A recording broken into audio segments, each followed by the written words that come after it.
to Fox News. Hi, it's Paul W. It's January, the month when many of us vow to eat healthier, exercise more, and take better care of ourselves. Well, if you're starting the new year getting injections, popping pills, or worse, facing surgery for chronic back, neck, or knee pain, I promise you, the best New Year's resolution you can make is to call Dr. Saul Kogan at the Nerve and Disc Institute. His all-natural, non-invasive, and non-surgical intradisc nutrosis treatment for neuropathy, sciatica, spinal stenosis, or bulging, herniated, and degenerative discs. And his Knee Restore RX treatment has helped thousands reduce or get rid of their pain, as well as avoid surgery without downtime. The first 50 new patients who mention WJR will get 50% off their treatment plan. Start 2026 off right. Call the Nerve and Disc Institute in Farmington, Clinton Township, and Grand Blanc. Yep. The call is painless, and soon your life can be too. Call 586-416-DISC, 586-416-3472. I'm Ed Evans, CEO of Consumer Cellular. If you're over 55 and with one of the big three carriers, like Verizon, you may notice they don't talk much about their 55-plus discounts. That's so customers like you keep paying their regular higher rates to boost their bottom line. You deserve better service. With 100% US-based experts, better value, with plans starting at $20, and a company that's built for people 50-plus, like me. Not convinced? Give your current carrier a call. Ask about the 55-plus plan you've earned. See how long it takes to get a real person on the line, and if they try to talk you out of it. But if you want something better, call Consumer Cellular. We've got the same great coverage, and our US-based experts can get you switched in about 20 minutes. Switch now to Consumer Cellular and get your second month free for a limited time. Call 1-888-FREEDOM or visit consumercellular.com for your second month free. Taxes, fees, and other third-party charges will apply. See website for additional details.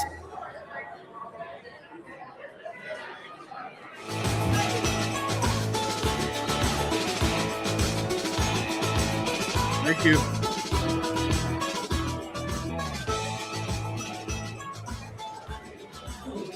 From the department at Hudson's, bringing you coverage of the Detroit Regional Chamber's 2026 Detroit Policy Conference. This is Focus with Paul W. Smith, with guest host Jeff Caponigro, Tryon Solutions Executive Vice President of Corporate Communications and Marketing, on 760 WJR.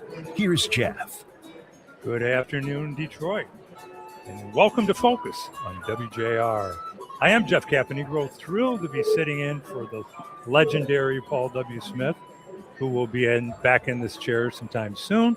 But we are live today, thrilled to be at the new Hudson's building in Detroit.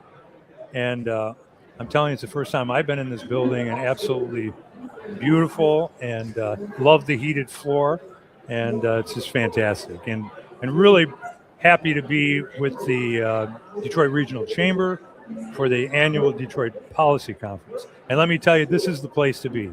There's more than 1,300 leaders from across Michigan and beyond that are here today, all talking about the future of our region and our state, all under one roof. So it's exciting. Over the next 2 hours, we'll be talking with leaders from business, government, and the nonprofit community, the people shaping policy, creating growth, and paving the way to what comes next for Michigan. It'll be a fascinating, fun, and fast-moving couple of hours. So let's get started with our first guest. She's the Chief Operating Officer and Chief Strategy Officer of the Detroit Regional Chamber. She helps guide the focus and strategy while shaping how the Chamber serves and advances the region. In more than 2 decades with the Chamber, she's been wearing a lot of hats, overseeing marketing, development, operations, and of course overseeing the Chamber's major policy gatherings, like the Mackinac Conference, and of course today's Detroit Policy Conference. So here to tell us a little bit about that, let's welcome to Focus the Detroit Regional Chamber's Megan Spanitz. Thank you, Jeff. Thanks for being here. Thanks for breaking away from everything that you've got going on today. It's no problem. I know it's a full slate. So, Megan, for people who don't know about the Detroit Policy Conference, may have heard about it, give us a little overview of what it is and what makes it different and so special. So the Detroit Policy Conference is one day focused on regional issues. So the region's agenda for economic development, public policy, talent, what employers need to advance their business today. And this is our 14th year. When it began, 400 people. Today we expect 1,300, so it's grown tremendously over the years. Many people know us for the Mackinac Policy Conference, which is up north, it's statewide. And so, 14 years ago, we decided we needed one day just devoted to the region and to Detroit. Yeah, for sure. We had sessions already this morning, right? And then there are more this afternoon. This is actually a very full day of content, isn't it? I mean, Yes. It starts very early. I think registration starts at 7:30, goes all the way to 6 o'clock or so. Can you give us a sense of what issues have come up this morning so far and what you think will be covered this afternoon? So far we heard from Joy Harris and Jared Fleischer, who are new CEOs within their organization, and they really talked about their vision for the future, both within their companies and in the region at large. And I think they were, great. All of the content will be online at DetroitChamber.com tomorrow, and so going back and those sessions are available. We also heard from 3 CEOs that are involved in the Midtown Project, the Future of Health, which is one of the biggest economic development investments in the city. It's going to be a job creator. It's going to be transformative in terms of what the healthcare that will be brought to that center. And then it's going to be a talent attraction mechanism for the region as well. We also heard from Mike Duggan, the independent candidate for governor. And I think he really painted a bright picture of what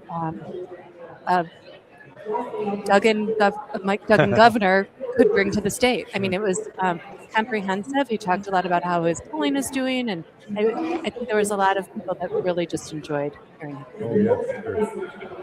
And so this afternoon, we have a whole set of programs as well. Education and the kind of crisis that's occurring in our K-12 system is one of the hot topics this afternoon, and that's important to us because the employers that are members of the chamber need talent for the jobs of the future, and you have to start at the bottom of the pipeline, which is K-12. So we have a conversation about that. I'll be moderating a conversation about the impact philanthropy has for our state. Michigan's home to a countless number of foundations that drive economic development, community issues, social issues. And so we'll talk about what those leaders' vision is for 2030. And then we'll talk data centers. That's a hot topic. My boss, Cindy Barua, will be moderating Ambassador Ricolta in a discussion about why they're important to the future of our state. And then we'll have a look inside the Sheffield administration's transition with Butch Hollowell and a panel with members of the Detroit City Council. So a lot of different content. And to get that all in one day is really amazing. Mm-hmm. I mean, someone could come here and get totally informed about everything.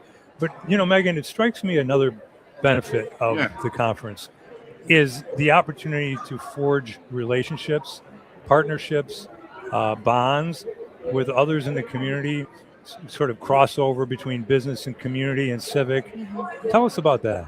So, networking is important, and we know that. That's why there's breaks from the content so that people can make connections, meet new people, catch up with people that they just want to do business with because they know they're here today. So we're done with today. Then you start planning for the Mackinac Conference, right? Which I'm sure has already been planned for. Right? We've been planning for Mackinac since August. The conference chair this year is Bob Riney, the president and CEO of Henry Ford Health. The theme this year is the quest for common ground, and it has to do with Michigan being one of the remaining purple states, and that we really need to, as a state, identify the things that unite us rather than divide us, and really move the issues forward that will, generate economic prosperity for all. Right. And how many people come to the Mackinac Conference? 1,600. 1,600. We take over the island. It's amazing. It is amazing. But this conference today, the Detroit Policy Conference, is one where you can condense it if you're from the Detroit area and don't necessarily want to go up to Mackinac, or certainly want to get an update in the wintertime and not wait until late spring for the Mackinac Conference. It really serves a fantastic purpose. So thank you again for doing such a great job on hosting. Thank you. Hosting this. Before I let you go, one of my favorite programs of the Detroit Regional Chamber is Leadership Detroit. And I saw that Leadership Detroit is fielding its 47th class this fall, which is really amazing. And weren't you in Leadership Detroit 32? I was. Okay. What class were you? Believe it or not, I was in Leadership Detroit 10. Wow, that's amazing. 10. So I was 5 years old at the time. Of course. Back Leadership Me too. Detroit. So that's that. But it's such a great program. And are you taking nominations now for that? So nominations for the next class will open in February. And Leadership Detroit, it's an annual cohort. It's 10 months of programming that really connects up-and-coming leaders from business, from civic organizations, philanthropy, media, with kind of the underpinnings of what's going on in the region. So similar content to today, but different. So you have a day off work each month, and whether it's arts and culture, local government, talent and education, each month has its own theme, and it's really an immersion. You hear from a countless number of leaders throughout the day. The alumni are very endeared to the program. Sure. When we bring them together at Mackinac, they want Leadership Detroit My Class ribbons on them. I mean, everybody, can be a life-changing experience for people that are kind of mid-career. Yeah, and again, a great opportunity to establish bonds and relationships that you'll have your whole career. Absolutely. So it's pretty amazing. Well, thank you so much, Megan Spanitz of the Detroit Chamber, for taking time out of your busy day today to fill us in on the Detroit Policy Conference. When we come back after a short break, we're going to turn our attention to one of the region's most dynamic counties, discussing the challenges and opportunities it faces in managing growth, public safety, infrastructure, and the services impacting thousands every day. Stay with us. You're listening to Focus on WJR.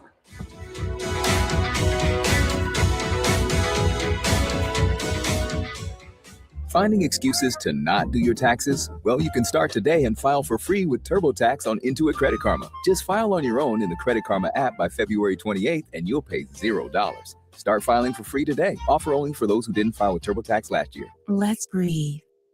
Deep inhale. Extend your spine. Exhale very slowly.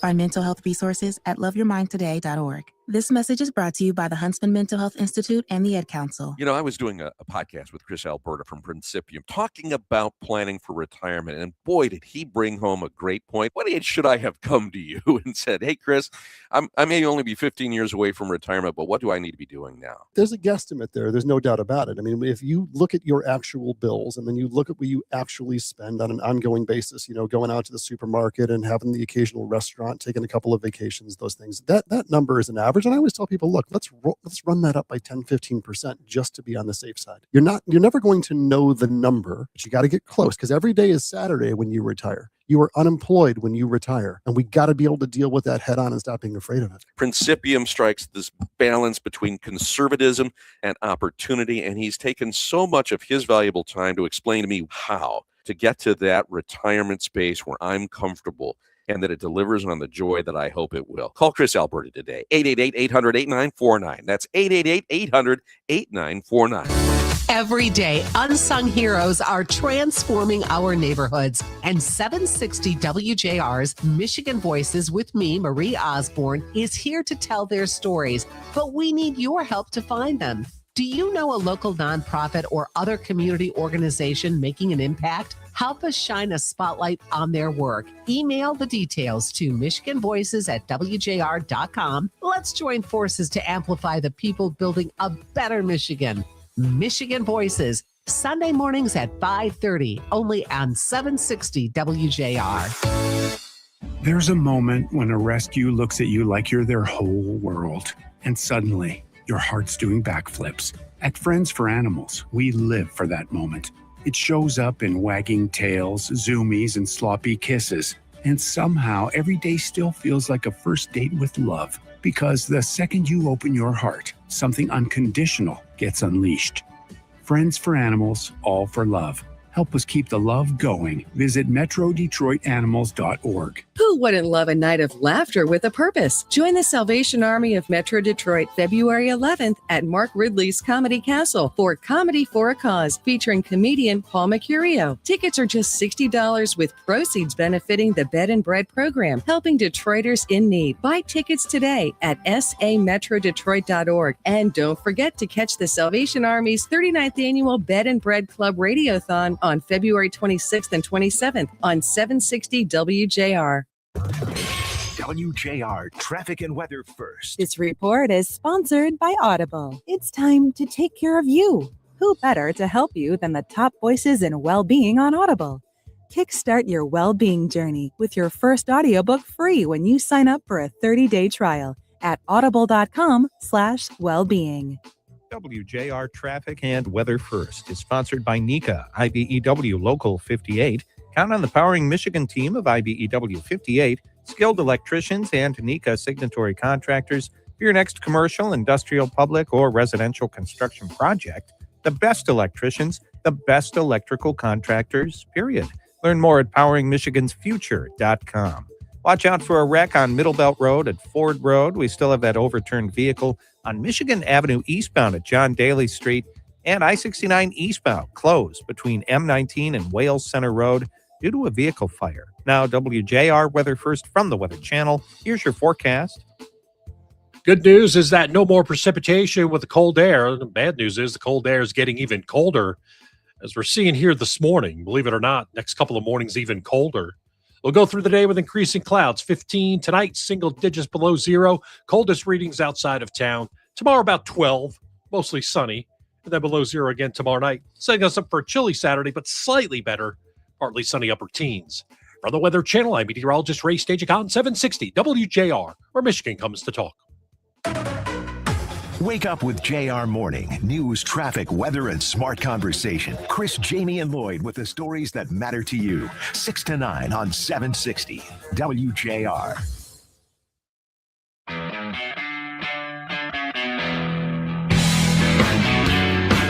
You're listening to Focus on WJR. It's the Detroit Regional Chamber's Detroit Policy Conference. Once again from the department at the new Hudson's Tower.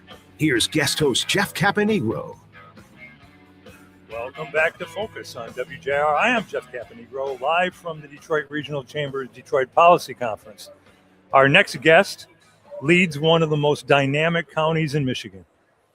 Macomb County is the state's third most populous county, home to more than 880,000 residents, and it continues to grow. Projected to add tens of thousands more in the coming decade. In his 15th year as Macomb County executive, the county has balanced its budget for more than a decade straight, maintained strong bond ratings, and seen key indicators rise, including a rising median household income and home values that continue to climb as well. Please welcome to Focus longtime friend and Macomb County executive, Mark Hackman. Thanks. Great Jim. having you, Mark. Thanks for having me. Appreciate it. No, appreciate it. So, Mark, Macomb County's been on a strong trajectory of growth for years, thanks to you and your leadership, everything you're doing in Macomb County. Growing population, robust job numbers, rising incomes, significant housing demand. How do you keep that going? What's the drivers to keep that going over time? Yeah, it's a good story if you think about it. I mean, you talk about the population growth. I mean, over the past 15 years, 8 people a day have made Macomb their home. I mean, that's a testament to something's happening. Whether it's the quality of life, the public safety, educational opportunities in and around Macomb, job opportunities that are there. In fact, if you look at it from an economic perspective, 15 years ago we were a $33 billion economy. Macomb County was. Today, now we're 15 years later, $57 billion economy, bigger than the states of Wyoming and Vermont. So, with that being said, we know the important thing about Macomb County is there are 27 municipalities that make up Macomb. How do we engage them to help lift each and every one of them up? They're very unique, but also how do we fit into the region? And with that being said, how do we fit into the state? And so, I think that plan was, Macomb with everybody. How do we work together to try to solve some of the issues that are out there and put politics aside? So, with all the growth, is there ever a point when it's too much growth, too quickly, The infrastructure can't keep up. There's too much traffic. The residents don't like it as much. How do you know when enough is enough? It's a local zoning and planning. Each one of these municipalities make that determination as to whether or not they're going to, have a new subdivision developed. If they want to bring in a business, we're there to help them understand the challenges that they may face with doing such things. But the reality is, it's hard to stop, and it's kind of been the thing of the past, anyways. I mean, for decades, that's been happening. For centuries, Right. we've seen that happen, and that growth is going to continue. But you try to manage that growth, and we do that along with our local partners. The county doesn't determine that, doesn't tell them, what they can or can't do, but we are certainly a partner in the conversation so that they understand the impact. And no question, infrastructure is a huge challenge.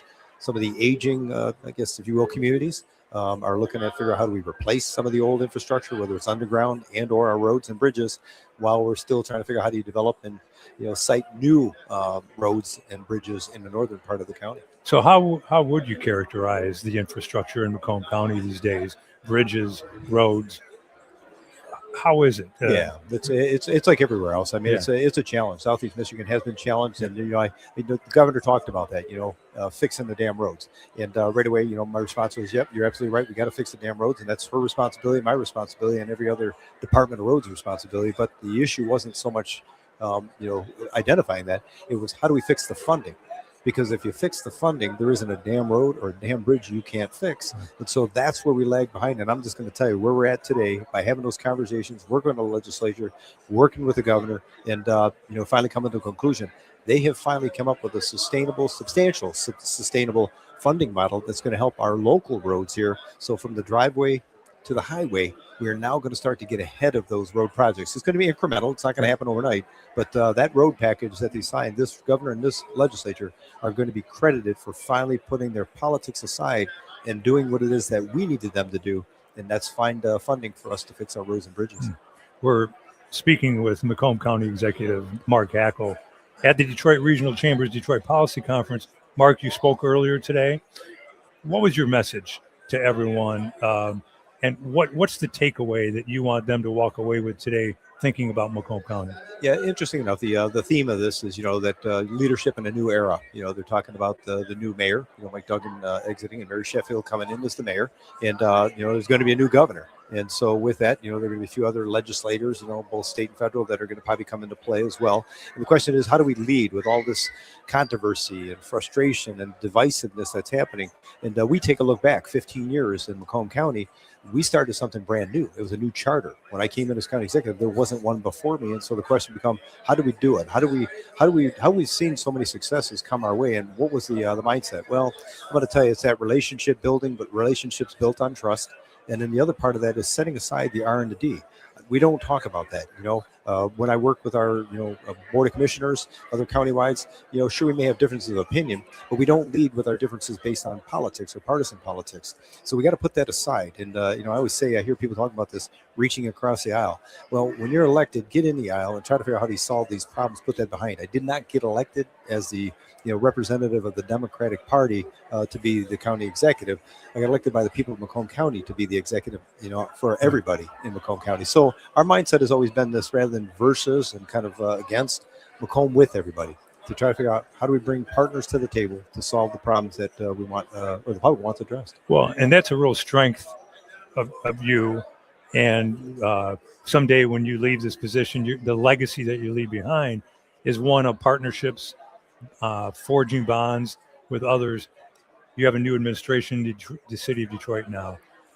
How do you see that relationship, and how much do you actually interrelate with the new mayor, the new city administration? Yeah, Jeff, that's interesting because when I first started, if you think about it, Dave Bing was the mayor of the city of Detroit, and then it was Mike Duggan and now Mary Sheffield. In fact, Brooks Patterson was the Oakland County executive, now Dave Coulter, and then Bob Ficano was the executive of Wayne County, and now Warren Evans. So I've had to build relationships with each and every one of them, and there was never a problem.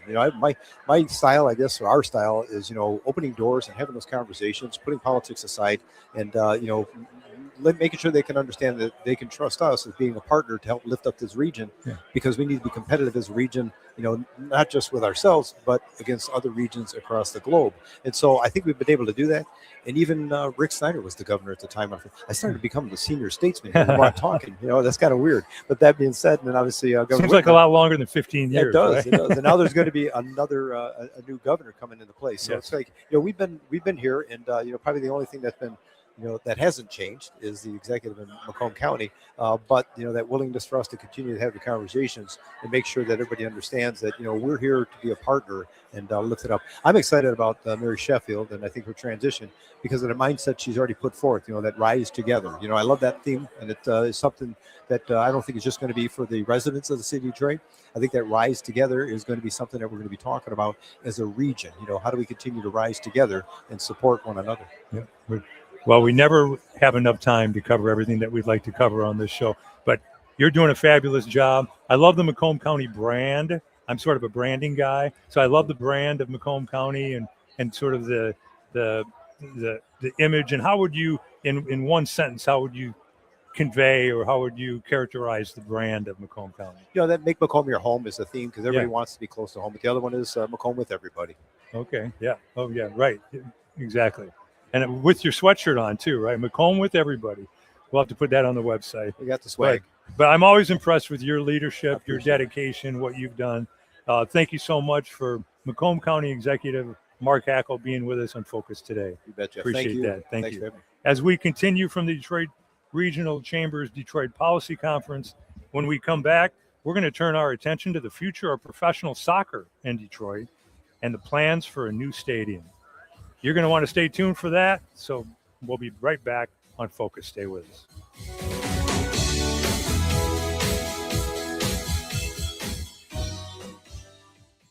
Welcome back to Winter Hack Radio, the place for clever hacks to survive the season. Icy driveway? Well, try spreading sand or birdseed to help with traction. Snowy puppy paws? Well, grab a whisk, brush it off, done. Catch COVID-19? Well, just get... Actually, there's no hack for COVID-19. But if you test positive, prescription medications for COVID exist. Ask your doctor if they're right for you. Visit PfizerForAll.com to learn more. Sponsored by Pfizer. Hey, I'm Mike Slater. My dad passed away at the age of 63. It's out of nowhere. Had a stroke. Super hard, obviously, for the whole family, but my dad had life insurance. This is why I have life insurance for my family, for my wife and 4 kids. And the best place to get life insurance is ethos.com because you can do it in 10 minutes. And there's no medical exam and no blood test, just a few health questions. Get life insurance in 10 minutes so your family is protected. Ethos, ETHOS, ethos.com/Mike. Don't let tax refund worries hold you back. File now with TurboTax on Intuit Credit Karma. They'll find every credit and deduction to help you get every refund dollar you deserve or your money back. Start filing today in the Credit Karma app. I was doing a podcast with Chris Alberta from Principium talking about planning for retirement. And boy, did he bring home a great point. How important is timing here when you look at the fixed rate markets? Do I have a window to work with here, or should I move pretty quickly to lock in those higher rates? Well, there is a window, and I don't think that window is incredibly short. We don't need to create urgency where none is necessary. However, if I was somebody who knew I was going to retire in the next 2-3 years, I would be building a plan today. Your job could be gone via cuts, via AI interference, via efficiencies that big corporations are bringing in the next couple of years, even prior to you being ready to retire. So if you're that guy or gal who's been looking at walking away and your 401k is at an all-time high and you have a pension lump sum buyout or something along those lines, I can't do better instrumentation-wise than what I can do today. I know it will be worse 6 months from now than it is today. And it was better 6 months ago than it is today. So now is a great time. Call Chris Alberta today, 888-800-8949. That's 888-800-8949. Every day, unsung heroes are transforming our neighborhoods. And 760 WJR's Michigan Voices with me, Marie Osborne, is here to tell their stories. But we need your help to find them. Do you know a local nonprofit or other community organization making an impact? Help us shine a spotlight on their work. Email the details to michiganvoices@wjr.com. Let's join forces to amplify the people building a better Michigan. Michigan Voices, Sunday mornings at 5:30, only on 760 WJR. You served behind the desk. You served in combat. You did 4 years and got out. You were drafted. You gave 20 years. You gave exactly what your country needed. And so did you. When you raised your hand and swore an oath to your country, when you put your name on a dotted line, you became part of only 1% of Americans who did the same. You are a veteran. You are a veteran. You are a veteran. Because no matter when, where, or how you served, you made a sacrifice for your country, and you deserve support. If you're struggling with life after service, don't wait. Reach out. Reach out to a loved one, to a fellow veteran, to VA.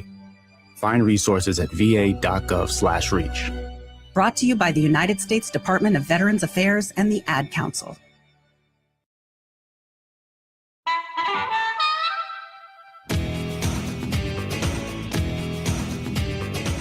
From the department at Hudson's, bringing you coverage of the Detroit Regional Chamber's 2026 Detroit Policy Conference. This is Focus with Paul W. Smith, with guest host Jeff Caponigro, Tryon Solutions Executive Vice President of Corporate Communications and Marketing, on 760 WJR. Here's Jeff.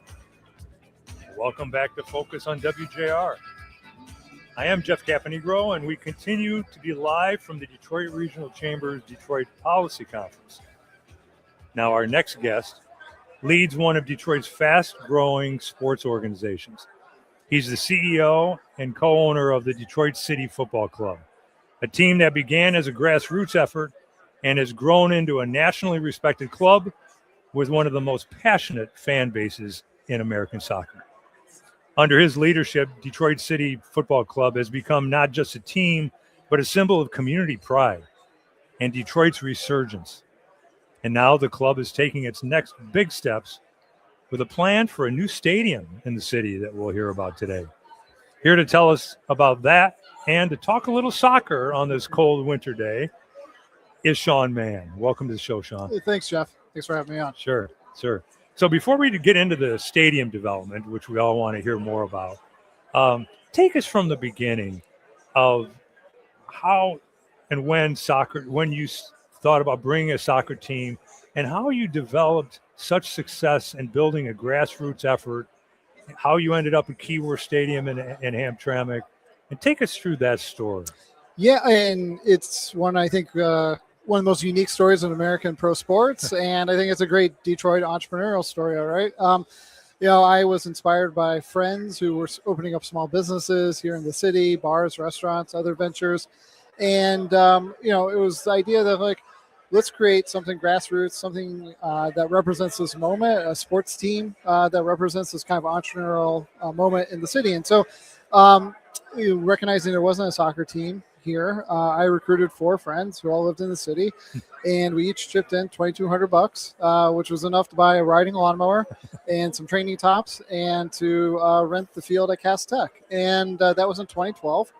And, my background was working in politics, and so hit the pavement, shook a lot of hands, and recruited a lot of people that we knew loved soccer. We're hanging out at bars and watching European matches on Saturdays and asked them to come out. And, from that very beginning, this amazing group of people showed up, and it's only grown with time. Within 4 years, we sold out every game at Cass Tech. We needed a bigger home. So we turned to Hamtramck Schools, and we approached them about saving Keyworth Stadium, which built in 1936, amazing venue. And we raised $7,500 from our fans, enough to get the plumbing running, the lights working, and patch the concrete. And that's been our home, for the last decade now. Wow, it's such an immense success story. That hasn't soccer always been a little bit of a dichotomy in America? Early in my PR career, I worked with the Detroit Express back in the day. It was Sonny Van Arnhem back, whenever that was in the 80s, I suppose it was, and it always seemed like soccer ought to be able to get a foothold in America, but sometimes it has struggled with that. And Why do you think that's the case when worldwide it is such a powerful sport? Well, I mean, it's at a point now where obviously for the last 50 years, it's been the next big sport, right? But it's here, right? And frankly, Detroit's kind of been slow to the scene, right? Major League Soccer is entrenched. You're seeing soccer-specific, stadiums being built across the country. And now, especially with younger populations, in terms of TV viewership, participation, soccer is definitively, one of the top four sports in this country. And so, we've always strived, even though as kind of maybe absurd as it may have been, say, back in 2012 when we were, just a group of guys and our girlfriends and parents doing all the legwork. But our goal was always to be Detroit soccer team. And, we've been pushing ourselves for the last 15 years to live up to that title. Well, this year, the World Cup is in the United States for the first time in 30 some years. That has to be a big help for helping to reinforce the popularity of the sport. Oh yeah, I mean it's hands down going to be the largest sporting event the world has ever seen. Yeah. 48 teams from around the world are coming here. They're going to be filling up every NFL stadiums and major stadiums in Mexico and Canada. And so for over a month, the world's going to be fixated on this tournament. And so there's going to be no way to get around it. So, for us, we've been building this up grassroots. I think it's a validator for the sport. It always brings more eyeballs to the sport. And, for us, it's an opportunity just to, put ourselves out there and hopefully, get some folks to care about the game on a local level. Right. So talking about stadium, you have a new stadium that will be in the community in the Detroit area, in Detroit. Tell us about that, how that evolved. I know maybe you had a little bit of community pushback for a while, but I think you're well past that. And so tell us about that journey. Going back a couple of years ago, as a club grew, we moved up the levels. So we started as an amateur team. Then we went professional in 2020, right in the middle of COVID. And then in 2022, we actually went to USL Championship, which is the second level of American Pro Soccer, the level below just Major League Soccer. And so we've been continually growing, and we realized that Keyworth, as magical as it is, it couldn't be our forever home. It's owned by Hampton Schools, but also for us being a professional team, it just wasn't a proper setting. So we needed to find a permanent home for the club. And so, we've went out and we acquired 17 acres of land, pretty much all the privately owned land around Michigan Central Station. And we acquired the old Southwest Detroit Hospital, which has been vacant for 20 years. And so we are in the midst of process of building a 15,000 seat venue. And so this past fall, we went through the public approval process with the brownfield and the abatements and got unanimous council approval for that. And demolition is, underway. Abatement's underway right now at the hospital as we speak. So we are feverishly working to bring, a proper soccer stadium, multi-use venue here to Detroit as soon as possible. The artist rendering is magnificent and it's exciting. Try to paint a picture of that for us over the radio here of what will that stadium have or what will it look like? And how many will it seat? Yep. So capacity is 15,000. That's not arbitrary. Our league is launching a new first division in 28. So that meets U.S. Soccer's first division standards. So MLS caliber standards. And we really took inspiration from European stadiums, soccer stadiums. So it's very intimate. And we also took inspiration from Tiger Stadium. So it has a canopy over every seat. It'll have that kind of cathedral feel to it. But, it's an amazing location. It's a site that bridges Corktown and Mexican Town, and it's right where 96 and 75 converge. So you have 2 million people every week, whether they're coming from the south, downriver, or from the western suburbs. That's their entry point to downtown, and that's going to be the biggest billboard ever for soccer. Wow. And so, when do you think the first game will be? We are pushing as feverishly as possible to be ready for our 27th season, or at least a portion of our 27th season. Wow. So, it's really exciting. Yes. Yeah, that's that is awesome. So we're excited about that. Excited to have you in Detroit. So much fun to see a growing team like that, almost from a grassroots standpoint, having fans that are fever pitch. Yep. And that has to be so much fun for you, starting with your $2,200. And and everyone probably saying this will never work, Sean.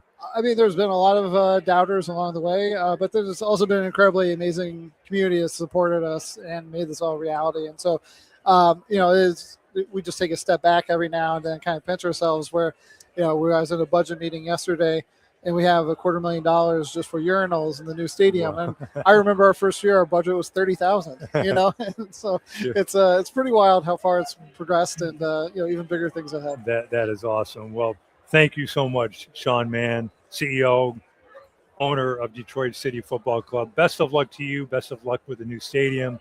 Very exciting, and such a great job. After a short break, we're going to hear from one of Michigan's most influential voices in journalism, with some of her thoughts on the issues facing Detroit and the state, and her take on today's Detroit Policy Conference, revealing about what comes next. You won't want to miss it. I'm Jeff Caponigro. You're listening to Focus on the great voice of the Great Lakes.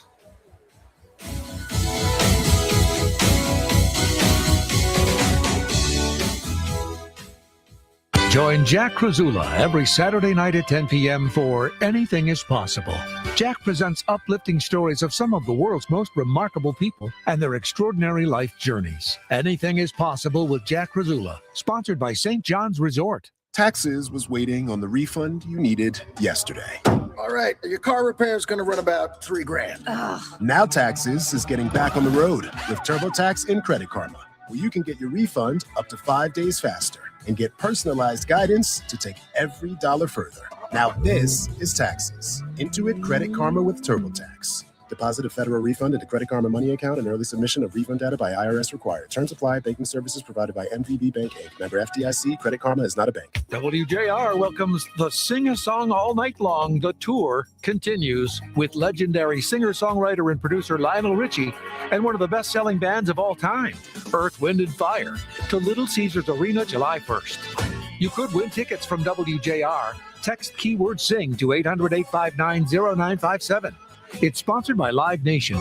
Find official rules at WJR.com. Tickets available for purchase starting at 10 a.m. Friday, January 30th at Ticketmaster. Your morning is busy, so we'll keep it brief. Upgrade your routine with WJR's 5 Things First Thing. JR Morning with Chris, Lloyd, and Jamie break down the top 5 stories in just 5 minutes. Delivered straight to your device. Start your day by hitting play. Subscribe today on the always free WJR app.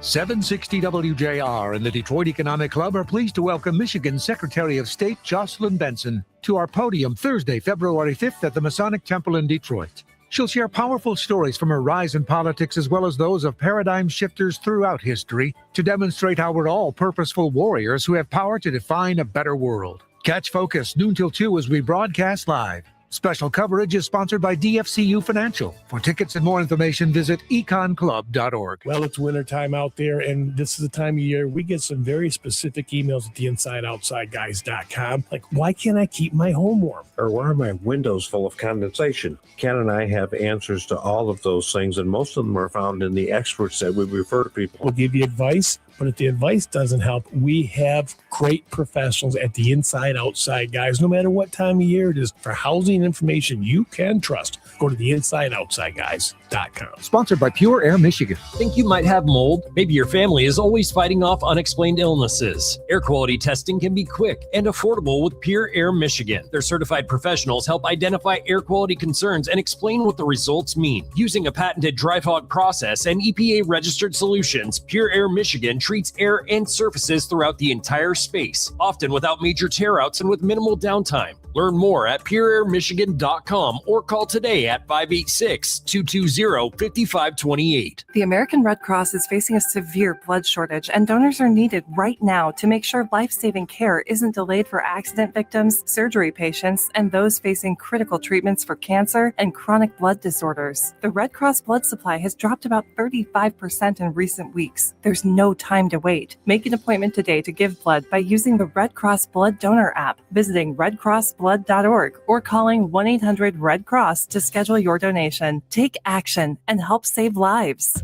WJR welcomes the Blue Man Group back to the Motor City. See them when they bring their global smash hit Bluevolution tour to the Fox Theater with 4 performances February 20th through the 22nd. Rock, laugh, and party as 3 bald and blue characters explore the world and discover music, comedy, and surprises at every turn. You could win tickets. Text keyword blue to 800-859-0957. Sponsored by 313 Presents. Official rules at WJR.com. Tickets available for purchase at Ticketmaster.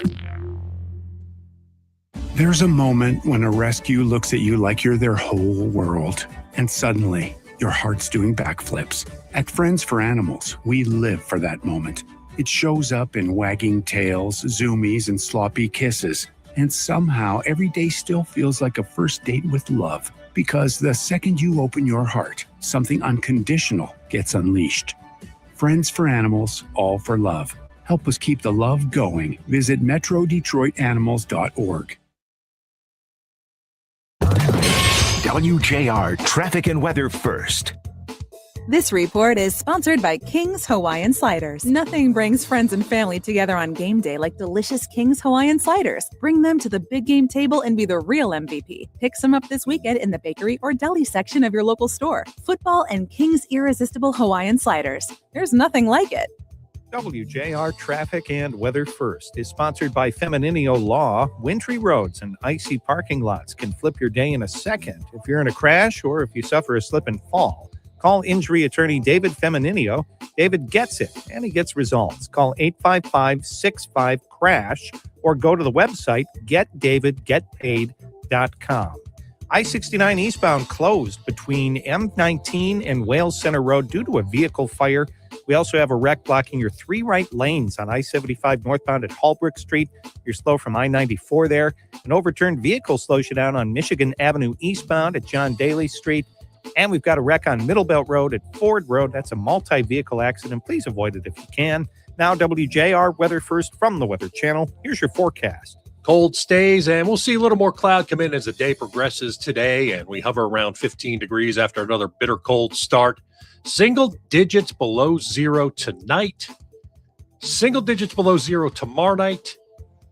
Daytime highs will get up into the low to mid-teens as we head on through Friday and Saturday.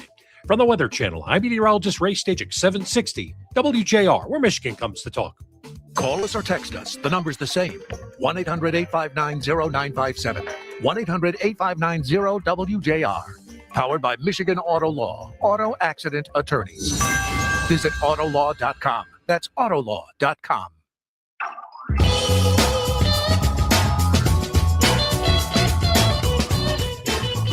You're listening to Focus on WJR.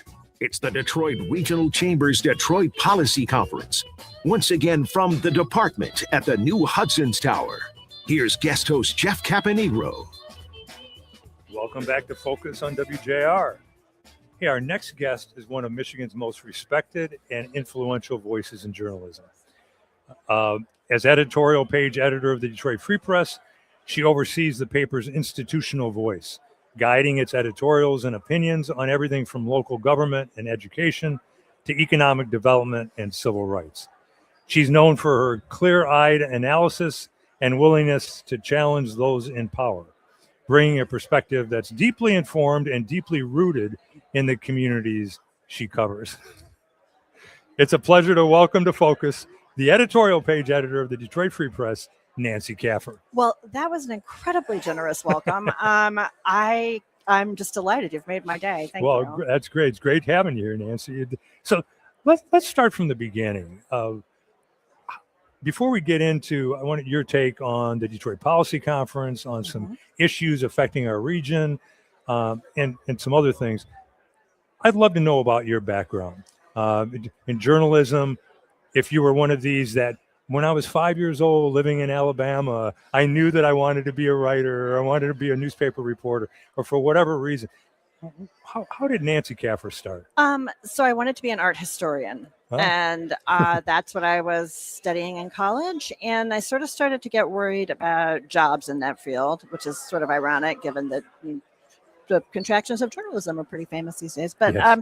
I worked on my high school newspaper, I worked on my college newspaper, and suddenly I'm the editor of my college newspaper, and it occurred to me, oh, hey, this is a job and I could do this. And it just felt like a big cosmic click at what I was supposed to be doing. And it took me a while to realize that I think I love the same thing about art history and journalism, because I love history, but it can be very dry.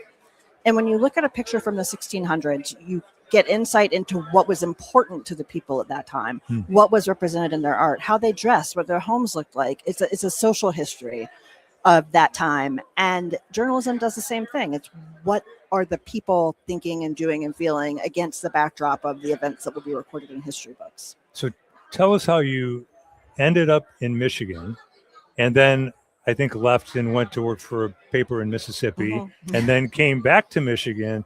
Tell us about that. So, after college, it's not that exciting. I wanted to move to a bigger city with more newspapers. I had some friends here. It seemed like more approachable than New York or Chicago or one of those places. So I came here and I just fell in love with Detroit. It's a city that tries really hard. Detroiters are the greatest people in the world.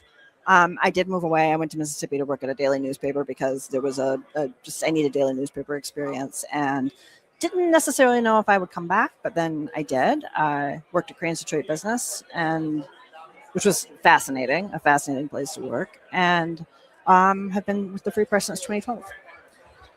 So as editorial page editor, you have to decide what issues, what topics we're going to focus in on, and then what is our analysis and opinion on those topics, right? So I'm fascinated by the job of an editorial page editor. Give us a sense of how do you decide what on each of those? So that is a huge part of the job, because we have fewer resources than ever, and deciding where we need to spend our energy, what issues are important, also what issues we can add value to, because there are some things that I'm just not an expert in. I'm not well sourced in this space or have a background in this space. Where can I bring something that adds to the conversation?